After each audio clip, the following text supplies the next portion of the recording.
Good evening, everyone. We are now, or good morning, wherever you happen to be watching this. I forget that the times are all different. It's evening here in California where we're recording it. And we're continuing with the essence of the Bhagavad Gita, explained by Yogananda as remembered by his disciple Kriyananda. And we're really only on our 7th class, and you can see from the size of the book that we have a long ways to go. So we are still in chapter 1 of the book, of the Gita. We're further into the book itself, but the chapters don't correspond. And we haven't yet gotten in Swami's commentary to where we're going verse by verse. He's working with the whole first chapter as a flow, just setting the stage.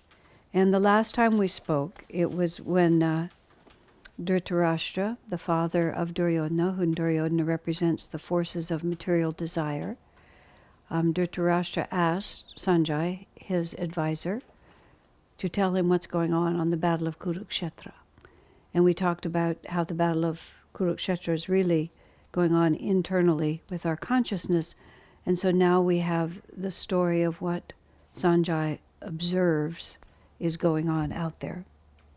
So what happens is Duryodhana, who has been supremely confident to the point of arrogance, representing commitment to the pleasures of this world, the things of this world, the power of this world, and now finally, and this is the story of the Mahabharata in which the Gita sits, finally Duryodhana has managed to provoke a final confrontation between his army and the army of the Pandavas. The army of the Pandavas represents the uplifting qualities.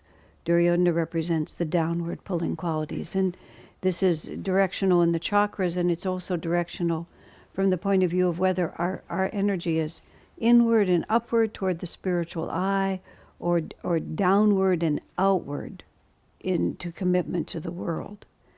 And as the Gita progresses, and this is sort of our last transition chapter here, where we're still working with the definitions created by the Mahabharata. And one of the reasons that Swami passes over this in less detail than he starts very soon is because many aspects of the Mahabharata story are not relevant, but the context is very important. So Duryodhana has been very sure of himself in the way that the material reality deceives the more subtle parts of ourselves. It's just the world looks so emphatically there that we develop this confidence in it. We develop a confidence in our money and our house and our relationships and our job and all of these things. We're just really sure that the security and the fulfillment that they promise is actually going to come through. And it just doesn't even cross our minds until we start engaging in the battle of Kurukshetra that there's anything shaky here. So when Duryodhana goes out into this battle, he has so many powerful warriors on his side, he's just absolutely sure that this is going to work. But then he looks out over the field of battle and he realizes that there's a lot of strong warriors on the other side. And sort of for the first time, he gets a little nervous. And then there's also another interesting relationship here, which is the guru of both sides, as we've talked about before, is Drona. And Drona represents our habits. And habits are biased in favor of the material world, because that's sort of the habit of leaning upon the material world for reality is more long-standing than the habit of meditating and turning our attention away from the material world. But what happens when Duryodhana looks out on the field of battle is that he sees, as he describes it, many powerful disciples of Drona are also fighting against him.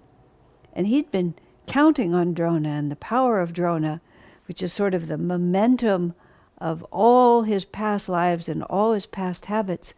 But he sees that Drona has also empowered some of these other warriors, and this makes him very nervous. And in fact, the leader of the Pandava forces is a very skilled disciple of Drona, and that is Drishtadyumna, and he represents the calm inner light. And he's the son of dispassion, of detachment from this world. And he's from Drupada, who is extreme dispassion, is his father, and Drishtadyumna then is the calm inner light. And Swami also takes it a step further and says, in order to be able to see the calm inner light, which is what Drishtadyumna represents, we also have to have the habit of looking inward. And that's why he's such a good student of Drona. So that this is the beginning of showing that Drona himself is neutral.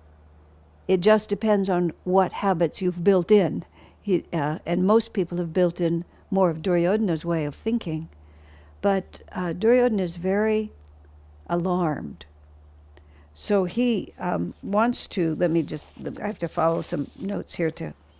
So he immediately seeks his security from Drona, and Drona is the leader of his forces. This is all the Mahabharata story.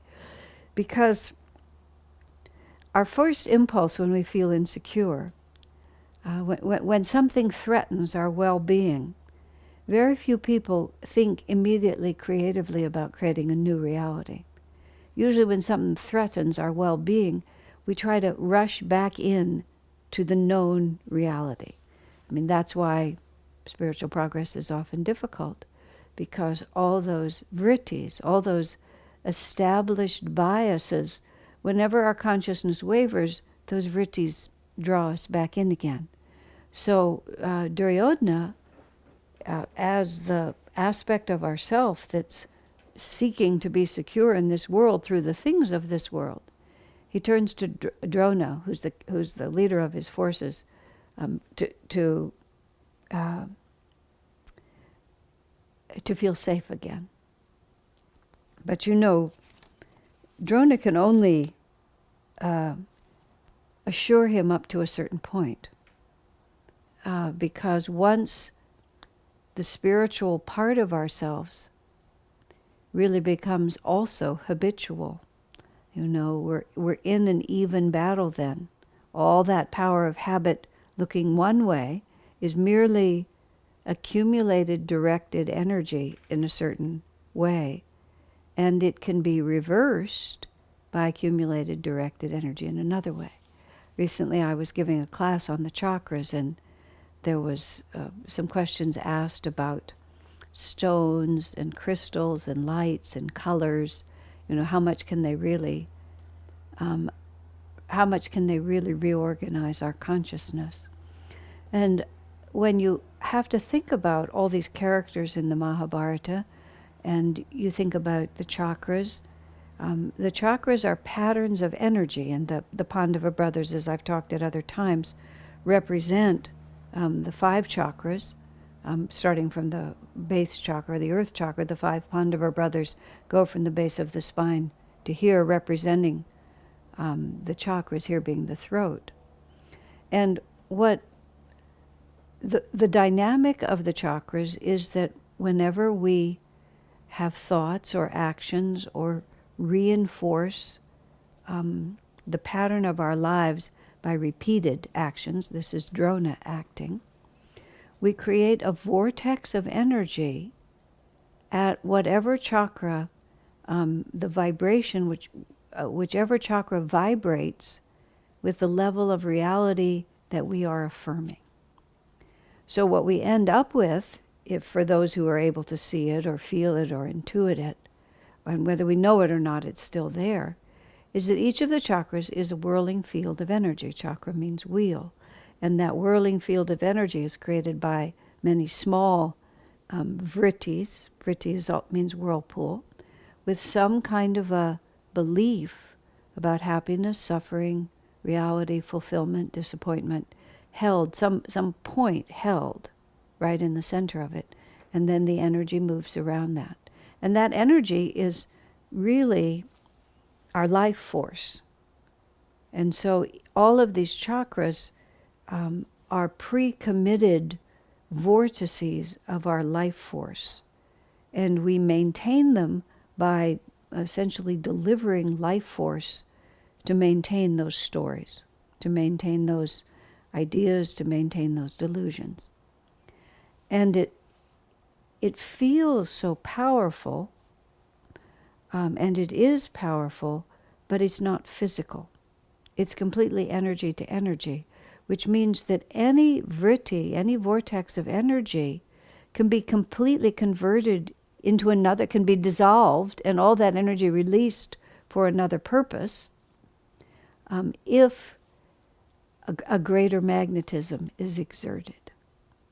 So, in the question in the class about stones and crystals and so on, let's say one has a very strong vritti in the heart chakra, where our likes and dislikes exist, of antagonism, fear, vengefulness towards some individual person that perhaps we've had previous life experiences with and have carried over a vritti of a desire to do that person in, to dislike them, to distrust them. I mean, all of us, unfortunately, there's love at first sight, and there's also aversion at first sight. And the reason behind it is it's not first sight. It's first time, this time. New face, perhaps, new body, new context, but perhaps same soul, or the equivalent thereof, meaning the vibration matches. So if we have spent many incarnations building up a terrific antagonism, it has a certain measurement. You might say it has 100 points of energy in a certain direction, and the vritti vibrates, moves at 100 points of energy. And if we pick up even a very powerful, beautiful heart crystal and sort of lay it on the chakra, but the crystal itself only has 0.5 points of energy, 0.5 is not going to convert 100.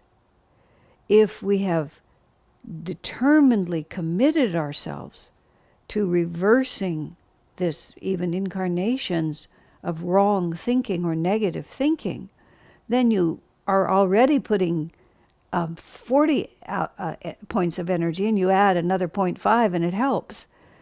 But it's not going to, nothing is going to substitute for matching the energy. It's metaphysics. I mean, it's not anybody's opinion, and it's not God being extra nice to you because you put a lot of money in the collection plate or anything like that. It's just metaphysics. It just works like this.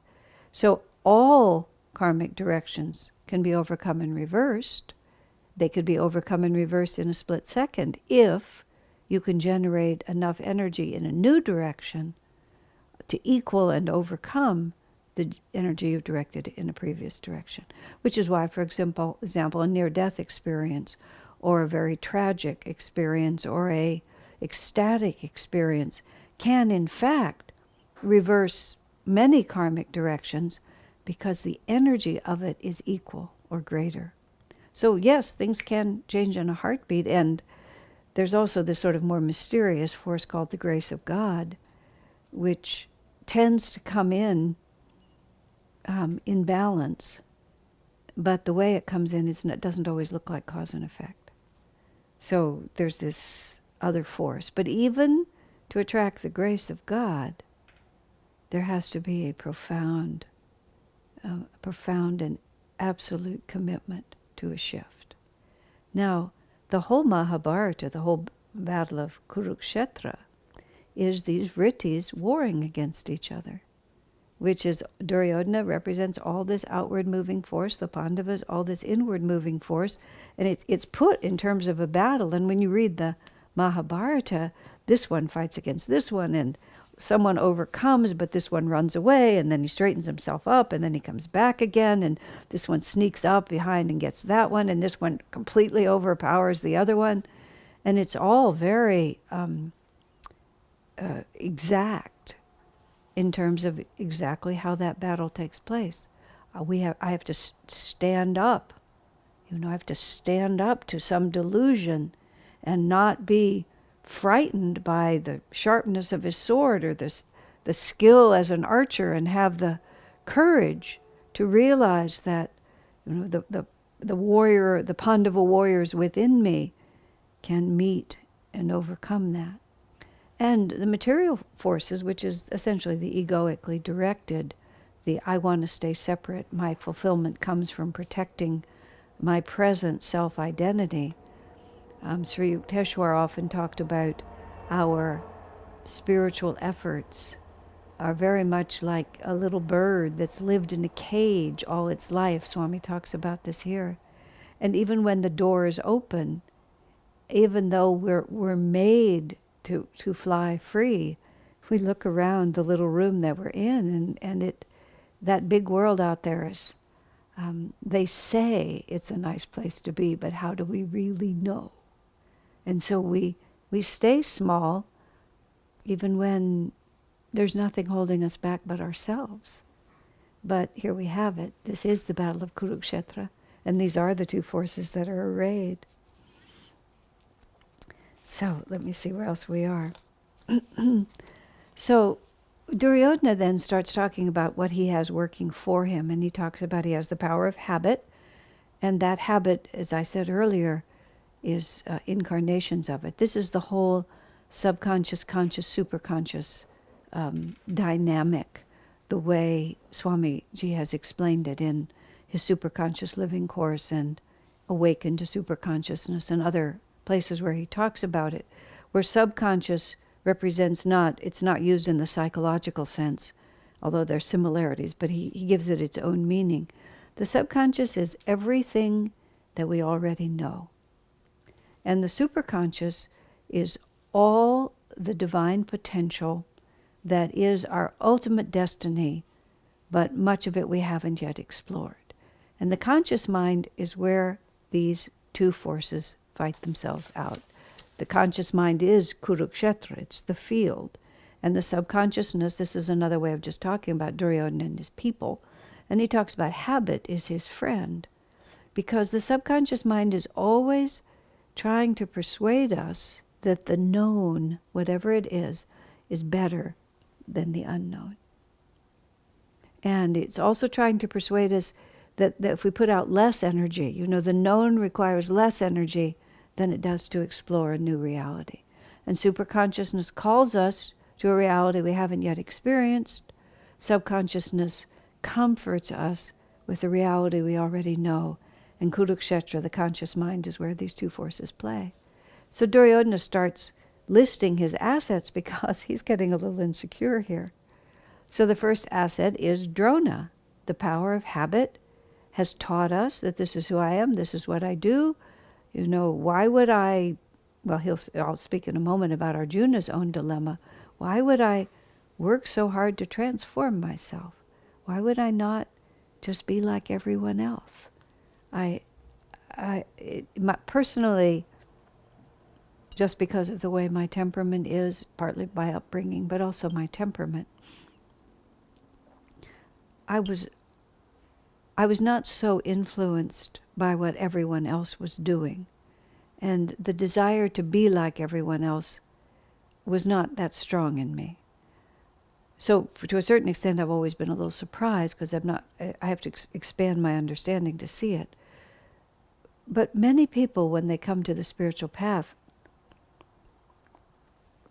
face this dilemma, which is, why do I have to be so different? What's so wrong with just living my life like everyone else? Why do I have to repudiate things that other people just think are fine? And that whole not wanting to separate yourself out from the known reality is one of those forces. So he has Drona on his side, and then fundamentally he has Bhishma. And Bhishma represents our separateness, our egoic self. And everything about delusion is based on this fundamental premise that I am a separate reality. And because I'm a separate reality, I have only one gender, one nationality, one ethnicity. I have only these certain things that are me. And because I'm a separate reality, I have to build around myself my own home, my own career, my own relationships, my own security. And posited against this is, well, the example of Jesus Christ and of countless yogis like him who need nothing. Jesus said, even the fox has his hole, has his little nest, but I, the Son of Man, have nothing at all, because he doesn't need anything, because he recognizes himself as being part of a greater reality, and far from wanting to define either psychologically or emotionally within himself what to speak of acquiring. The man of wisdom, the person of wisdom, simply knows that I'm part of all of creation. When you think about the American Indians, which by the time the Europeans arrived on the scene, the people were in a decline. They themselves knew that they were at the end of their saga, and they knew of the golden ages behind them. Much was still left, but they also knew that it was the end. But they had so many realities that were just so completely different, and so many of them were very, very elevated. I said that about being in the end because they had to become so warrior-like and so many other things at that point. But the most interesting thing about the Native Americans was the degree to which they unified their individual consciousness with Mother Earth and with nature itself. A very just small but just heart-rending example from a beautiful book I read. It was about Crazy Horse, and it was written by a Lakota man himself. I hesitate recommending the book because the book was so heartbreaking, but it was also beautiful. But the Lakota people made teepees out of buffalo hide. And then when the white people came through and they put their wagon trails through the migration fields and began to kill the buffalo for sport and just killed them, a whole buffalo, and just took its tongue or some small part of it. You know, the Indians would never have done that. They used every single part of it. But anyway, the herds were decimated. Many things happened. So the Lakota people needed to move near the trading posts, and the Europeans offered them, the new Americans, offered them canvas in order to make their teepees. From our side, it looked fine.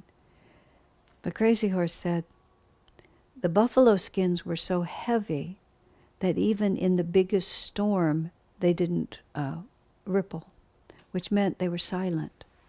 Whereas the canvas was so light that when the wind blew, the thing made an unbearable racket. And so the Indians suddenly, from living in absolute quiet, were living in all winter in the racket of this lightweight fabric, just blowing and whipping in the wind. You know, just like we didn't even know, putting myself, I don't know, I was probably more likely on the American Indian side, but the white people coming in didn't even know. And the Indians just in every way were unafraid of the world around them because they were so much a part of it. Now, were they as a people less egoic? I really am not going to state. But from this particular point of view, they were part of a greater reality. Ego itself says, I am separate. I keep myself separate. Now we live completely insulated from the natural world. And even though we may try, we can't replicate that Native American life because we're just not integrated into the world around us in the way that they were. And, you know, great yogis, great sadhus. I was watching a small film called Mystic India about Neelkanth, who was a young boy who just walked away from his home at the age of 11, became Nayaswami. And he just walked away, carrying nothing, and spent 7 years just walking through India. And it was dramatized, but very sweetly dramatized, and you could just see he was at home everywhere. He just moved, he had so transcended his limited sense of self that he was able just to be part of all of creation. So Duryodhana's second ally primary ally is Bhishma himself. Because as long as we hold on to this egoic sense of separation, then everything else about Duryodhana's kingdom follows. And only when we're willing at least to begin to relinquish that egoic sense of self, when Bhishma is slain, then we can move toward the Pandavas' side. So Duryodhana rightly tells his army, he said, surround Bhishma and at all costs protect him. Because if the ego is slain, then Duryodhana doesn't have a chance. And one of his third allies, which is really one of the more subtle and interesting characters, is a character called Karna. And what Karna represents, they call it is attachment. But it's even more subtle than that. Because what Karna represents is attachment to the idea that I can be happy in this world. And we don't want to make the spiritual path a dreary road. So it's not like you can't be happy, and that nothing good in this world can come to you. But what Karna kept hoping was that it would work out for him. And this is a very extremely subtle transition on the spiritual path, which Sister Gyanamata writes about in her book, God Alone. She talks about how she was very self-sacrificing, and a tremendous amount of self-sacrifice was just effortless for her. You know, others looking at her from the outside would have thought that, you know, she was very, very free, which she was, really. But she also talked about how she came to understand that she could protect and hold on to nothing. She said, even those things that harmed no one, and then she said, and that were mine by right. I love that little phrase, mine by right. I'm not quite sure, she doesn't define it. But it's just like, why would God want me to give this up? What difference does it make? But it's that little bit of karna inside all of us that we think we're going to be really spiritual, we're going to be really selfless, and then, whoa, isn't that nice? We also get to have our little family, our little home, our comforts, our whatever it might be. All those things that harm no one, that are mine by right. Now, it isn't necessarily that we're going to lose them, but we have to be ready to lose them. Because what karna represented is attachment to that idea. Whether or not they have to be taken away from us or not, I don't know. It's karma. You never know. You could never tell. But I remember when someone was going through a very difficult transition and was in a position of losing a great deal that they didn't think they would have to give up.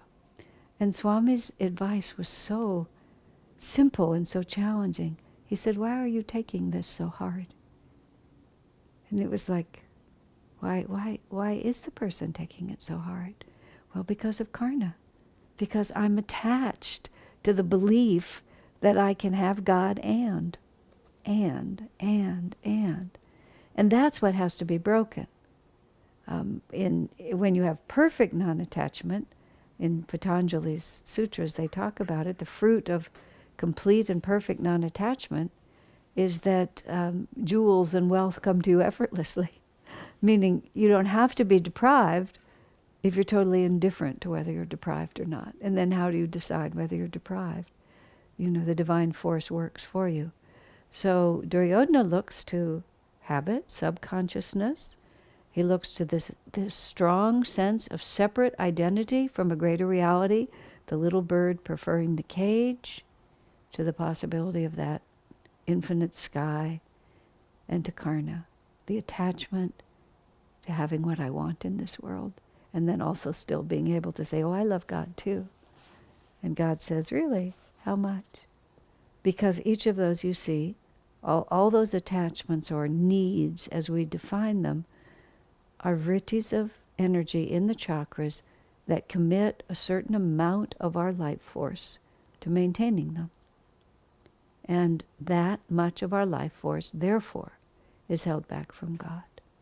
Now, to work with all of this is yet another story. And that's what we're doing in all the pages of this book. Very, very practical. How do you fight the battle of Kurukshetra? Because you can't just sort of bully yourself into changing, because you won't. It just doesn't work. The process of unraveling this is far more complex. So don't just take what I say and start feeling awful. We're all in this together. That's why we have all these pictures here. Karna is one of the most noble, interesting characters in the whole Mahabharata. But ultimately, he's also the most tragic, because it just doesn't work out that way. So let's see. The other little factor, okay, we have a question. Is it on point enough? Let's see what it is, okay? How do you reconcile the need for habit or Drona in one's own spiritual path? Oh, habit is a great ally. The question is, how do you reconcile the need for Drona or habit on one's own spiritual path? Well, Drona is the guru of the Pandavas equally, and Arjuna was also Arjuna, Drishtadyumna, all of the Pandavas are all outstanding students of Drona, because they took what he taught them and they used it in the right way. It's just as simple as that. You know, when the habit, for example, of getting up in the morning and immediately energizing and meditating before you allow yourself to be distracted by many things, other things, it's just a habit of mind. And if the mind doesn't even ask the question, shall we do this, then Drona becomes a great ally for you. It's the habit that says, oh, you know, I'm just waking up, I have a lot of other things I can do, I wonder what my day is going to look like, a little cup of coffee would be good, gee, it's nice outside, maybe I'll take a walk around the block. And if you have the habit instead of just popping out of bed, I shared a hotel room with a friend who's a very dear friend, but it was the first time I'd shared a hotel room with her. She had the habit. She had the habit of opening her eyes, and before her eyes were completely open, she was standing up and energizing. It actually scared me. You know, she was asleep and then she was energizing.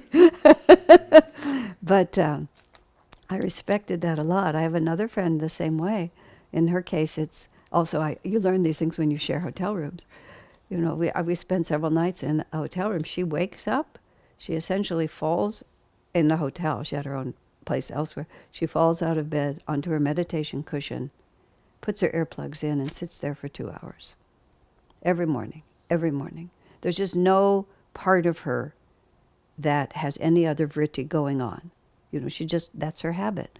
And believe me, get those things going for you, and Drona you become a terrific student of Drona. Habits are neutral. It depends on what the habit is. That's how it works. He's not an enemy at all. He sided with Duryodhana because habit tends to favor materialism because of all the subconscious lifetimes. But it can just as easily be trained the other way, and ultimately has to. And Drona really wanted the Pandavas to win, actually, but he was stuck. He had to do that one. Okay? There's no face in front of me to say, okay, do you understand? But I hope that you can hear it, and you do. All right.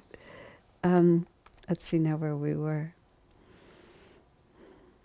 There's also Swami talking about this. When Duryodhana appeals to Bhishma because he's becoming rattled at the sight of all of these spiritual qualities, Swami also explains this, that what we're describing is ourselves sitting in meditation. And early on, Swamiji says, what's going on here is that we're sitting in meditation. We're not really on the external field, and we're looking at these different forces. And Duryodhana begins to weaken, and he begins to see all these spiritual forces as being so powerful, and he kind of is beginning to lose heart. And then it says, Bhishma blows his conch. And this is symbolic of the fact, blowing a conch is using your breath in this powerful way.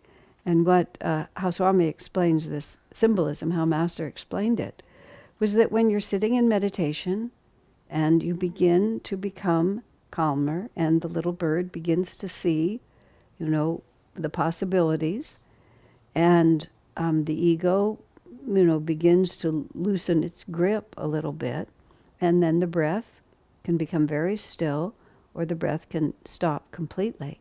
But then the ego panics. And these are things that happen to us in meditation. We enter unfamiliar territory, and even though we've been trying so hard to enter that unfamiliar territory, still it's unfamiliar. I remember it being very new on the path and describing some little experience that I'd had to Swamiji. And he answered me, as he often did. He often answered what I didn't know I was asking. And he said, don't be afraid. And I answered like this, I'm not afraid. Except I heard all the tension and anxiety in my voice. I'm not afraid. No, no, I'm not afraid. And in fact, that's exactly what I was. I hadn't even identified it, nor did I want to identify it as fear, because I wanted to be the big expansive yogi. But the fact of the matter is, we begin to move away from these realities, and the ego grips. This is what happens in death. And this is one of the reasons why we have to train so hard for death, because as soon as we begin to move away from the little identities we have, we panic and we hold on to them, and that causes us to go to a lower astral world. I don't mean a dark astral world, but a less high astral world, and the karma stays with us. My friend Paula, who also, she died of cancer. Those of you who've seen the Finding Happiness movie, I talk about her there. But this was many years before. She accidentally overdosed on narcotic coffee medicine. Coffee medicine? Coughing medicine. Cough medicine, not coffee medicine. Anyway, cough medicine. So she was a very somewhat unsystematic person in a certain way. She was very intuitive in her flow, and she was at a gift show. She ran a retail business for Ananda for a while, and she was in San Francisco at a gift show, staying in a hotel room, and she'd been buying clothes, and was mostly clothing that she purchased, beautiful things. And she'd just been sipping this narcotic cough medicine for 12 or 15 hours without paying attention to the dose. So she was alone in her hotel room, and she began to die. She began to overdose on codeine or whatever was in there. And she began to go down the tunnel of light. And she was just heading off into the light. She was sitting in the bathroom, and she was sort of trying to get water from the bathtub, so she was kind of leaning against the toilet bowl. And she was conscious enough, this is so Paula, conscious enough to think, Divine Mother, am I going to die looking into a toilet bowl? It seems so. She could hardly believe this was going to happen to her. But, there she was, as she was going to go, and she saw the tunnel of light. She started moving out, and she was moving out, and she remembered a particular outfit that she had put aside for herself on layaway. And she enjoyed her wardrobe a great deal. She had beautiful things, and she loved them. She's about to die. She's going into the light, and she's brought back by the thought of a blouse and a skirt. And it was so graphic. And so, actually, that's the way it happens, is that whether it's death or meditation, our consciousness begins to move way out beyond our comfortable self-definition, and that self-definition, it starts trying to grab our consciousness, and depending how much will and power we have is whether or not it can. Okay? So Duryodhana, who's on the ego side, sees all these spiritual forces, and he begins to panic. So Bhishma comes in and he blows his conch. The breath comes back. Self-identity comes back. Attachment to materiality comes back. And Duryodhana, he feels a lot better. And then in the Gita it talks about how then all the Pandavas also, the inner sounds, the sound of the harp and the bell and Krishna's flute and the Om and the gong, all of it, and all of the Pandavas with their different weapons and devices. So we have all this. This is what goes on inside of us, isn't it? We're sitting there. We feel this beautiful uplifted energy. We begin to follow it. Something frightens us and it comes back. Then we hear the sounds again and try to go toward it. I mean, someone was speaking to me recently just about how difficult they find meditation, and I said, that's just what it is. It's the battle of Kurukshetra. And it's a long time before that battle is past. All you have to do is just keep going back onto the field and doing your best. That's all that's asked of us. And even more, as the Gita tells us. Okay, let's see where we are now. You know, and now Arjuna gets into the story. I mean, all of this has been Duryodhana's concern about his position, but now there's a lot happening. Bhishma's blowing his conch. You know, Drona and Karna are all parading their powers, and the Pandavas are parading their powers on this side. They say about the Pandavas are few, Duryodhana's forces are many, because the ways of delusion are endless. The closer you get to the one of spirit, the simpler it becomes. The farther you get away, the more the vibration oscillates and much can happen. And now Arjuna is also watching all of this. And in the story, he picks up his bow, he strings his bow, which is assuming the meditation position. To lift the strung bow is to straighten the spine, that's what the string is, and lift the heart, which is what the bow is.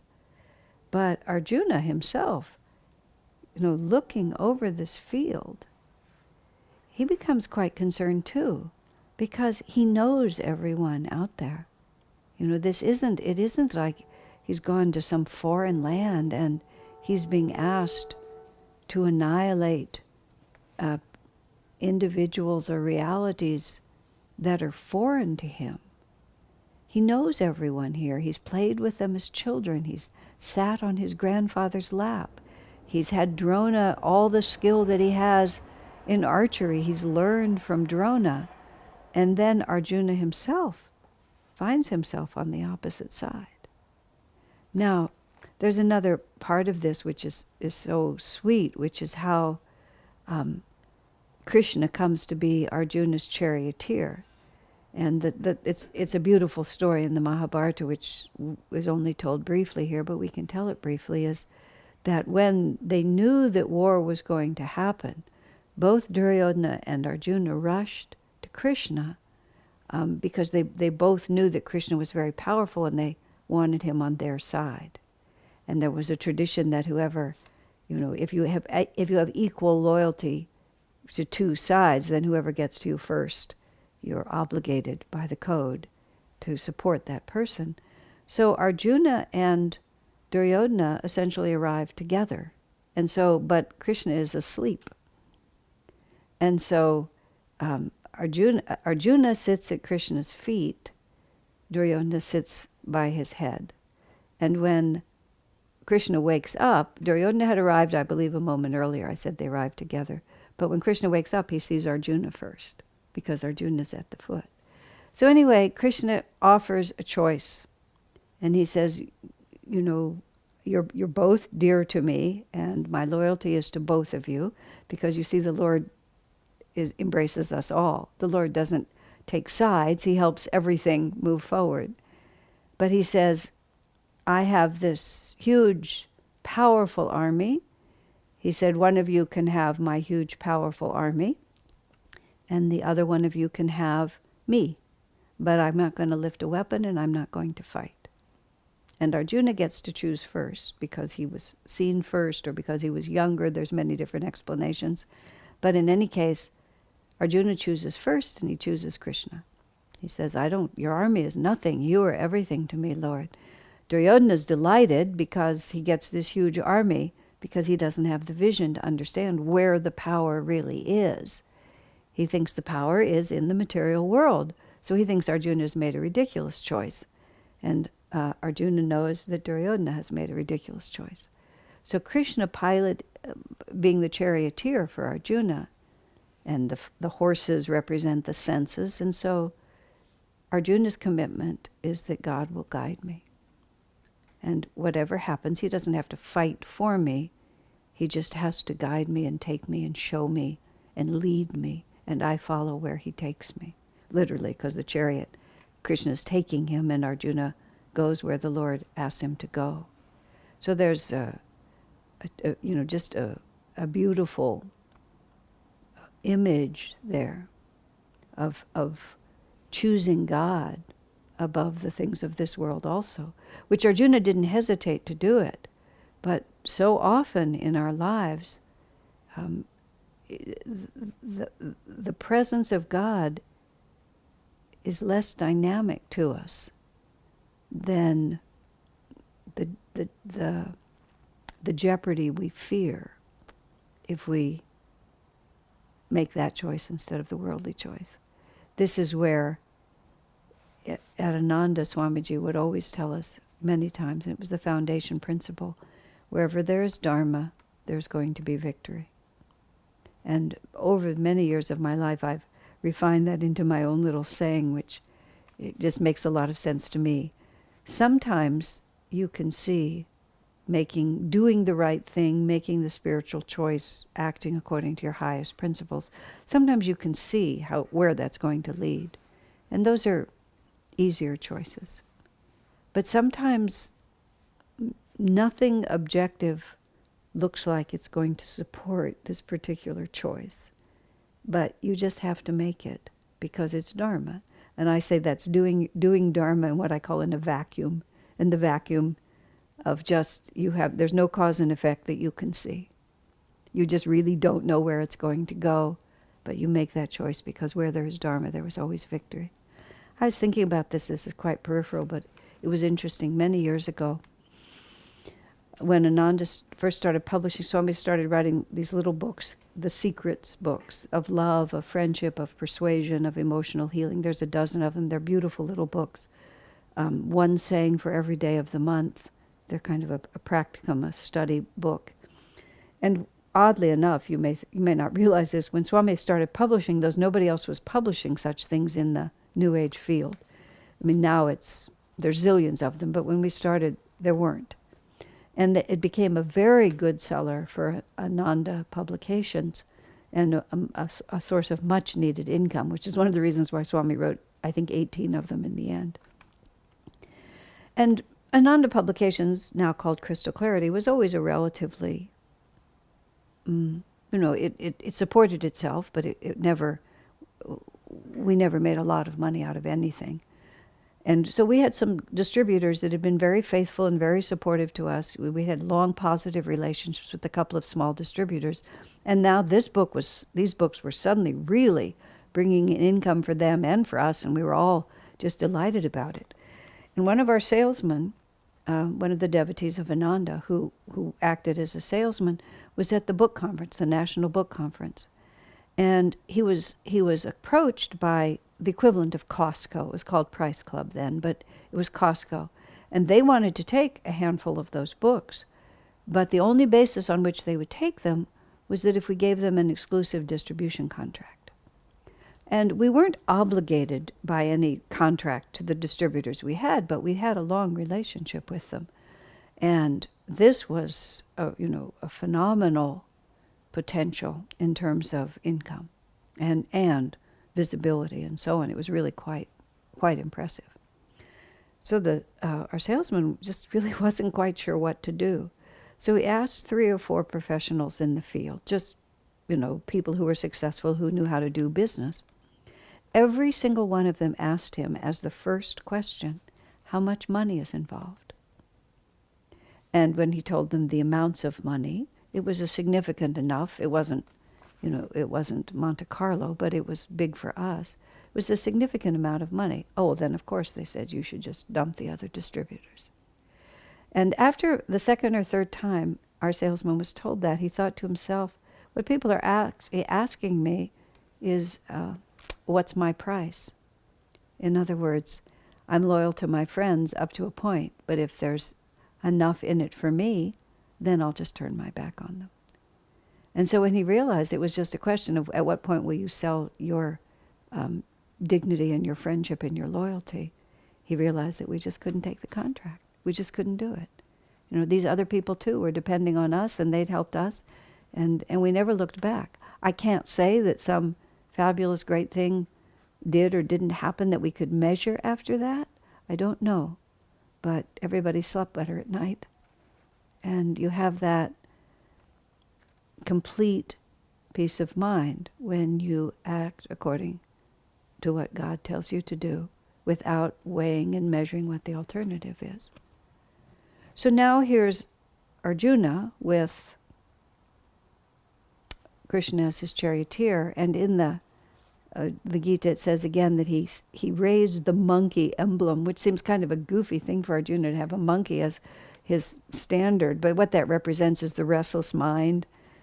And so when Arjuna raised the monkey emblem, which is to say he calmed his mind, then that also put him, you see, in perfect communication with Krishna. Because when the mind is still is when God can speak to us. And Arjuna says to Krishna, I really am very concerned. I want you to take the chariot and put me between the armies. I want to look at our side. I want to look at their side. And Swami points out that if you ever doubted that this was symbolic, this says it, because no general would drive between the armies on the eve of battle. It would be a simple way for the other side to win. Just capture him or kill him, and that's the end. But he drives there because where we are is we're inside our own spine. And we're centering ourselves and we're seeing the forces that are arrayed against us. And even Arjuna, now Arjuna represents the third chakra, which is extremely important in this. The third chakra is the fire chakra, and that's where our power comes from. You can be very loving. You can be, in the fifth chakra. You can be in the fourth chakra. You can be very calm in the fifth chakra. You can be very intuitive in the second chakra. But if you don't have fire, if you don't have power, none of it goes anywhere. And when you're working with yourself and the chakras and you try to think, what do I need to strengthen? There's a lot of people who are very good, very honorable, they live well, but they don't have much fire. Swamiji said it's not so much that they've transcended desire, it's that they just don't have the energy to follow through on their desires. And sometimes when they get the energy, they turn out not to be nearly as nice as they appeared to be, because they just didn't have the energy to sin. As Swami put it at one point, they appear to be pious because they don't have the energy to sin. But at the same time also, the third chakra determines the direction of the first and second chakra. And and also of the upper two chakras as well. Whichever direction the third chakra goes, it either pulls the upper chakras down or it pulls the lower chakras up. So the whole success or failure of the Pandava cause depended on Arjuna. And of course it was given to us in the story because he was the most powerful warrior and all of those things. But it's really the symbolism.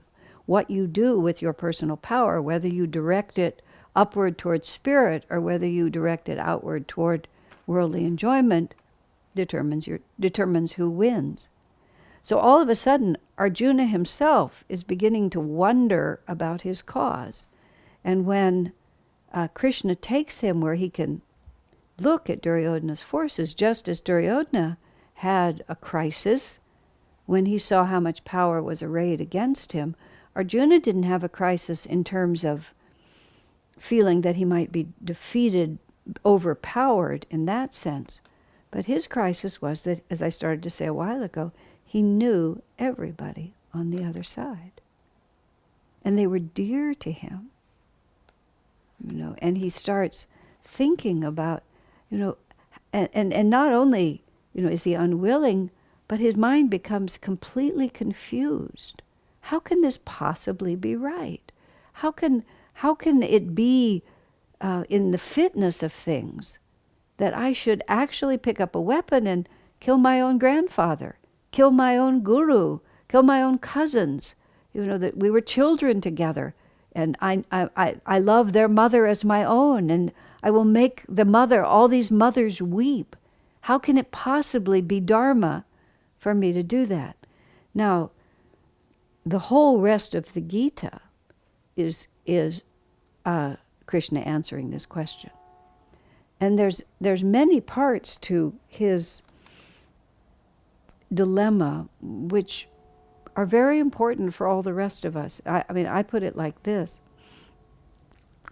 One of the many reasons why the Gita is such a powerful scripture, especially if you know the whole story of the Mahabharata, which helps in this context, because the Pandavas did every possible thing they could to try to live in harmony with Duryodhana. They kept thinking, like Karna, You know, we don't really have to go so far. We can be completely righteous and spiritual, and then we can also keep all these people, in other words, all these desires, all these experiences, we can just keep it all. We don't really have to give it up. And so they try, and in the Mahabharata up to this point, they try and they try and they try and they try. But Duryodhana makes it clear that it's absolutely, there is no room for both of us. You know, we have the kingdom, we material forces, you simply can have no part of it. But of course, the kingdom belongs to the Pandavas. So they have to take up arms. But even after all of that, now see what that represents from my point of view is, no matter how many times, it's absolutely clear to us that this is the path we should follow, that this is my guru, this is where my happiness lies, that I'm not going to be distracted this time. You know, no matter how many times that happened, right on the eve of battle, Arjuna waffles. And he waffles because it feels so brutal to him. And this, you know, it's very complex on the spiritual path. I don't like to make it seem awful. But it is a war. And many things that we played with and loved as children, we now have to repudiate with the power of a warrior. And Master used the phrase once, you can't be ruled by sentiment. It's a very interesting phrase when he was urging a particular behavior on someone. Don't let yourself be ruled by sentiment. And so later on in the Gita, Krishna says many things like that to Arjuna. But Arjuna becomes so overwhelmed by what's happening, he unstrings his bow and he just collapses. I'm not going to fight. Krishna, I'm just not going to do it. I would much rather just let all these people have their way. You know, it must be better to just let them have their way. Wow. When Krishna begins to answer this, he answers it on many levels. He answers it on the question, on the very external question, is there ever such a thing as a righteous war? You know, are we ever justified in taking the lives of others? And is there a point on the spiritual path where we must be absolutely ruthless with ourselves? You know, we have these stories of great saints and sages, and that you just have to be ruthless. That story that I saw about Mystic India, that film that I just saw that was so dear. This child is 11, and he's a great saint. This happened in the 1700s, I think. He's a great saint. His family has always known that he was going to leave home. But still, he leaves in the night when they can't see him. And it even says in there so sweetly, it says, in order not to be followed, he jumped into the river. And the river was at flood. And, you know, it was another one of those, I am one with all that is. And so he just jumped into the river. And he didn't know where and when he'd come out of the river, and knew that no one could follow him. It can't have been easy. And they do it very touchingly in the film, where you see his whole family and they're all asleep, the way the Indian families often sleep all in the same room. So it's very sweet with everyone, some on the floor, and he just looks at them, and there's so much tenderness in that. And I'm reminded in The Light of Asia, the poetic story of Buddha renouncing the world, and how Buddha leaves when his wife is pregnant, before his son is born, because it took all the strength he had to leave his wife. He knew that if he waited till the child was born, he would not be able to leave. And so you see this is war. This isn't just, oh, I can just stay here and be a good person. These are symbolic stories, and sometimes they're literal stories. And so Arjuna reaches the point where he just says to Krishna, it can't be right, and I'm not going to do it. And what this has always said to me is, if I think this can't be right and I don't have the strength to do it, I'm in good company. You know? Arjuna himself, after all that, still unstrung his bow and said, I can't do it. And then, of course, Krishna comes through in this glorious scripture, and that's where we are next.